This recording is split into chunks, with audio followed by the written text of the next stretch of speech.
صلوا عليه وسلموا تسليما اللهم صل على سيدنا محمد وعلى آل سيدنا محمد أيها الحاضرون إذا صعد الخطيب على المنبر فلا يتكلم أحدكم ومن يتكلم فقد لغى أنصتوا واسمعوا وأطيعوا رحمكم الله أنصتوا واسمعوا وأطيعوا رحمكم الله أنصتوا واسمعوا وأطيعوا جامعة رحمكم الله.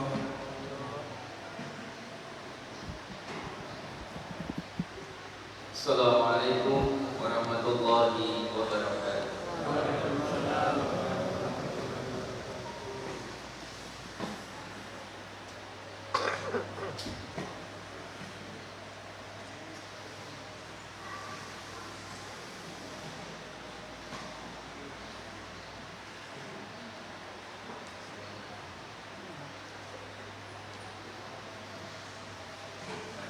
Allahu Akbar, Allahu Akbar, Allahu Akbar, Allahu Akbar, Allahu Akbar,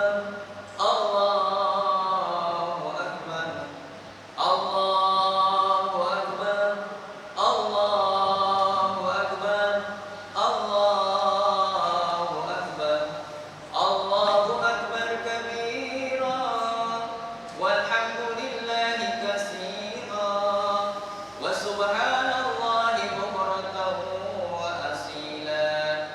La ilaha illallah wahdah, sadaqa wa'dah, wa nasara 'abdah, wa 'azza judahu wa hazama al-ahzaba wahdah. La ilaha illallah wallahu akbar, Allahu akbar walillahil hamd. Alhamdulillahilladzi ja'ala al-'id al-adha ibratan lil mu'minin. Wassalatu wassalamu ala asrafil anbiya'i wal mursalin, sayyidina wa maulana Muhammadin wa alihi wa ashabihi ajma'in. Ashhadu an la ilaha illallahul aliyyul 'azim, wa ashhadu anna Muhammadan shadiqul wa'dil amin. Ayyuhal ikhwan, ittaqullaha haqqa tuqatih wa la tamutunna illa wa antum muslimun. Qala Allahu ta'ala, a'udzu billahi minasy syaithanir rajim. Bismillahirrahmanirrahim. Inna a'tainakal kautsar, fasholli li rabbika wanhar, inna syani'aka huwal abtar. Ma'asyiral muslimin, jamaah sidang Idul Adha yang dirahmati Allah Subhanahu wa taala. Bersyukur kita kepada Allah Subhanahu wa taala pada pagi yang cerah ini kita sama-sama bisa melangkahkan kedua kaki kita dengan bersama-sama menuju tempat yang diridhoi oleh Allah Subhanahu wa taala, tempat yang mulia di mata Allah Subhanahu wa taala, yakni masjid, dalam rangka melaksanakan salah satu kewajiban kita selaku muslim, kesunahan kita di mana-mana datang tanggal 10 di bulan Dzulhijjah, kita bisa melaksanakan sholat Idul Adha secara berjamaah. Patut kita bersyukur kepada Allah di mana tidak semua masjid dan daerah tempat yang bisa mengadakan sholat seperti saat ini. Maka oleh karena itu hadirin jamaah yang berbahagia, pada kesempatan yang berbahagia ini, berdirinya saya di sini selaku khatib mewasiatkan dengan takwa. Mari kita sama-sama bertakwa kepada Allah Subhanahu wa taala. Insyaallah dengan semakin kita mendekatkan diri kita kepada Allah Subhanahu wa taala, dengan jalan melaksanakan ibadah sesuai tuntunannya dan menjauhi segala apa yang telah dilarang oleh Allah Subhanahu wa taala, maka Allah Subhanahu wa taala akan menjaga kita semuanya termasuk daripada penyakit dan mara bahaya lainnya. Amin ya rabbal alamin. Jamaah sidang Idul Adha yang berbahagia, tidak terasa pada malam hari ini kita sudah tanggal 10 di bulan Dzulhijjah, di mana bulan Dzulhijjah itu adalah bulan yang amat bersejarah, bulan amat yang mulia di mata Allah Subhanahu wa taala. Maka oleh karena itu, di antara kemuliaan bulan Dzulhijjah, di antaranya yang pertama, bulan Dzulhijjah termasuk bulan yang istimewa, bulan yang dimuliakan oleh Allah Subhanahu wa taala. Seperti Allah Subhanahu wa taala menyebutkan di dalam surat At-Taubah ayat 36, "Inna iddatas syuhuri indallah."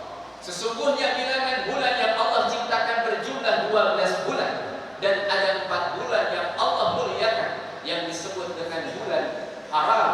Keempat bulan tersebut 3 urutan dan yang 1 terpisah. 1 Dzulqa'dah, 2 Dzulhijjah, nomor ketiga Muharram, dan yang nomor keempat adalah bulan Rajab. Hari ini kita memasuki bulan Dzulhijjah, berarti kita memasuki bulan yang agung, bulan yang mulia di mata Allah Subhanahu wa taala. Di samping itu, di bulan Dzulhijjah ada perintah untuk melaksanakan ibadah haji, di mana ibadah haji ini adalah salah satu rukun Islam nomor kelima, di mana ada perwakilan daripada saudara-saudara kita yang saat ini sedang melaksanakan ibadah haji. Mudah-mudahan kita doakan sama-sama orang yang sekarang sedang melaksanakan ibadah haji diterima oleh Allah Subhanahu wa taala dan menjadi haji yang mabrur, haji yang diterima oleh Allah Subhanahu wa taala. Di bulan Dzulhijjah juga ada perintah kepada kita untuk melaksanakan puasa di bulan Dzulhijjah, di mana puasa ini Rasulullah Shallallahu Alaihi Wasallam menyebutkan, "Afdhalus siyami ba'da Ramadan sahrullahil muharram." Paling utamanya puasa setelah puasa wajib bulan Ramadan, yakni puasa di bulan yang haram, di bulan yang mulia. Dzulhijjah tadi saya katakan termasuk bulan yang mulia. Kita berpuasa di bulan Dzulhijjah termasuk kategori puasa yang istimewa, puasa yang diutamakan di antara puasa-puasa sunnah. Maka oleh karena itu, di antara saudara-saudara kita ada yang sudah memulai puasa dari tanggal 1 sampai tanggal 9. Tapi juga ada yang berpuasa di tanggal 9, di tanggal 8 dan di tanggal 9 yang disebut dengan puasa Tarwiyah dan disebut juga dengan puasa Arafah. Rasulullah Shallallahu Alaihi Wasallam menjanjikan, barang siapa yang berpuasa di tanggal 8 yang disebut dengan puasa Tarwiyah, maka dosanya 1 tahun akan Allah ampuni. Orang yang berpuasa di tanggal 9 yang disebut dengan puasa Arafah, maka Allah Subhanahu wa taala akan mengampuni dosanya 1 tahun yang setelah terlewat dan 1 tahun yang akan datang. Yang nomor ketiga, di bulan Dzulhijjah, kenapa bulan Dzulhijjah ini istimewa? Karena di bulan Dzulhijjah ada perintah kepada kita, bagi kita yang tidak melaksanakan ibadah haji. Apa itu perintahnya? Yang pertama, memperbanyak membacakan takbir, memperbanyak membacakan tahlil, memperbanyak membacakan tahmid, seperti yang kita gaulkan dari mulai awal maghrib semalam, bahkan tadi, bahkan ditambah sampai tanggal 13 di bulan Dzulhijjah yang disebut dengan bulan hari Asyura.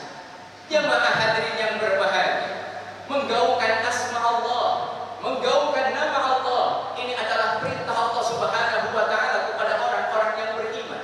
Maka oleh karena itu, di bulan Dzulhijjah, tepatnya di tanggal 10 sampai di tanggal 13, kita menggaungkan nama Allah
di tempat yang kotor, apalagi tempat yang penuh dengan kemaksiatan. Jemaah hadirin yang berbahagia, di samping itu ada perintah kepada kita, di mana di paginya di tanggal 10 Zulhijjah kita berangkat lagi ke masjid setelahnya kita melaksanakan sholat subuh yang melaksanakan ibadah Idul Adha. Yang hari ini kita kerjakan, kita duduk bersama-sama di masjid ini dalam rangka upaya rasa syukur kita kepada Allah Subhanahu wa taala dan salah satu upaya agar kita mendapatkan ridhonya Allah Subhanahu wa taala. Setelah itu ada lagi perintah untuk kita bagi kita yang tidak melaksanakan ibadah haji. Perintah apa itu? Perintah untuk menyembelih hewan kurban. Tentu ini perintah kepada kita semua, terutama bagi orang yang mempunyai kecukupan daripada rezeki. Allah Subhanahu wa taala menegaskan di dalam Al-Qur'an, "Fasholli li rabbika wanhar." Maka dirikanlah salat karena Tuhanmu dan berkurbanlah di bulan Zulhijjah ini. Saya begitu datang tadi ke masjid melihat hewan-hewan kurban. Alhamdulillah, ternyata walaupun masih dalam keadaan COVID-19, tapi semangat jamaah Al-Barakah untuk senantiasa berkurban karena Allah tidak berkurang sedikit pun. Mudah-mudahan apa yang sudah diniatkan untuk dikorbankan di tahun ini, korbannya oleh Allah Subhanahu wa taala diterima dan insya Allah mendapatkan pahala yang berlipat-lipat ganda. Rasulullah sallallahu alaihi wasallam mengatakan, "Ala inna uhdiyata minal a'malil munjiyah tunji sahibaha min syarrid dunya wal akhirah." Ketahuilah bahwasanya korban-korban itu termasuk amal-amal penyelamat yang menyelamatkan diri kita dari keburukan dunia dan keburukan akhirat. Jadi ketika kita berkorban, di samping kita menjalankan salah satu perintah Allah, tapi di samping itu dari korban yang kita korbankan itu akan menyelamatkan daripada keburukan-keburukan yang ada di dunia dan keburukan-keburukan kita yang ada di akhirat.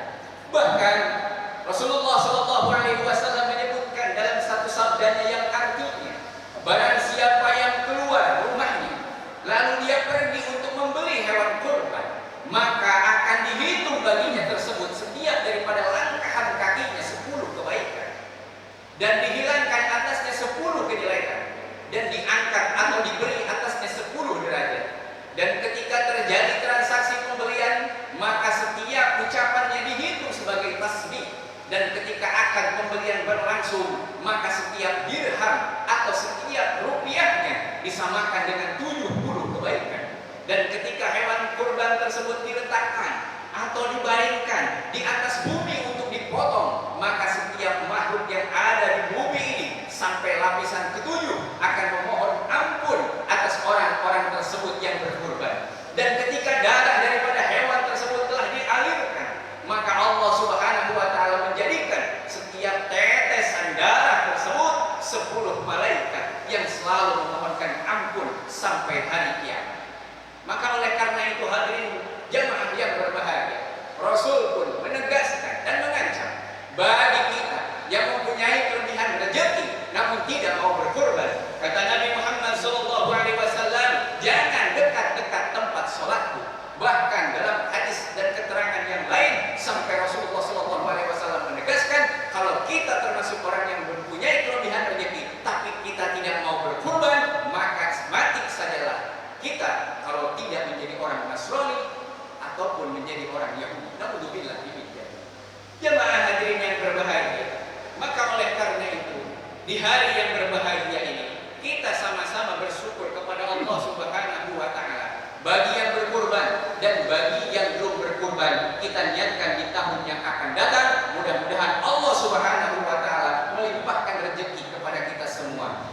Berkurban salah satu upaya untuk terus mensyukuri nikmat kita kepada Allah Subhanahu wa taala. Insyaallah semakin kita bersyukur kepada Allah, maka rezeki akan senantiasa Allah limpahkan kepada kita semuanya. Mudah-mudahan di khutbah singkat di Idul Adha hari ini kiranya dapat bisa bermanfaat untuk diri saya pribadi dan umumnya untuk kita semuanya. Dan mudah-mudahan usia umur kita diberkahkan oleh Allah Subhanahu wa taala dan mudah-mudahan usia kita sampai di tahun yang akan datang. Amin ya rabbal alamin. Ja'alallahu wa iyyakum minal alimin al-amin wa adkhalana wa iyyakum min zumratil muwahhidin wa qur rabbighfir wa warham wa anta khairur rahimin. Allahumma salli ala sayyidina Muhammad wa ala ali sayyidina Muhammad. Allahu akbar, Allahu akbar, Allahu akbar, Allahu akbar, Allahu akbar, Allahu akbar, Allahu akbar. La ilaha illallah, wallahu akbar, Allahu akbar, walillahil hamd. Alhamdulillah, alhamdulillahilladzi wahdahu sadaqa wa'dahu wa nasara 'abdahu wa 'azza jundahu wa 'azama al-ahzaba wahdahu wa la hawla wa la quwwata illa billah. Ashhadu an la ilaha illallah wahdahu la syarika lahu wa ashhadu anna Muhammadan 'abduhu wa rasuluh. Allahumma shalli wa sallim ala sayyidina Muhammadin sahibil kanzir rahmati wa ala alihi wa sahbihi wa man wala. Amma ba'du, fa ya ayyuhan nas ittaqullaha fima amar wantahu amma naha wa'lamu anna Allaha amarakum bi amrin bada'a fihi bi nafsihi wa sala bi malaikatihi bi qudsi wa qala ta'ala inna Allaha wa malaikatahu yusalluna 'alan nabi ya ayyuhalladzina amanu sallu 'alaihi wa sallimu taslima. Allahumma salli ala sayyidina Muhammadin sallallahu alaihi wasallam wa ala ali sayyidina Muhammadin wa ala anbiya'ika wa rasulika wa malaikatil mukarramin. Warda Allahumma anil khulafa'ir rasyidin Abi Bakr wa Umar wa Utsman wa Ali wa an baqiyatis sahabati wat tabi'in tabi'in lahum bi ihsanin ila yaumiddin.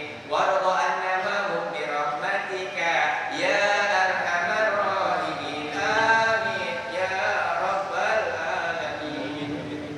Allahumma ighfir lil mu'minina wal mu'minat wal muslimina wal muslimat al ahya'i minhum wal amwat. Allahumma inna na'udzu bika minal barasi wal junun wal hujam wasil asqam. Ya Allah, pagi ini kami hamba-Mu berkumpul dan bersimpuh di tempat ini menyebut asma-Mu yang agung, seraya berzikir, bermunajat dengan takbir, bermunajat dengan tahmid, bermunajat dengan tahlil. Ya Allah, bersihkan hati dan jiwa kami dari sifat hasud dan dengki. Bersatukan jiwa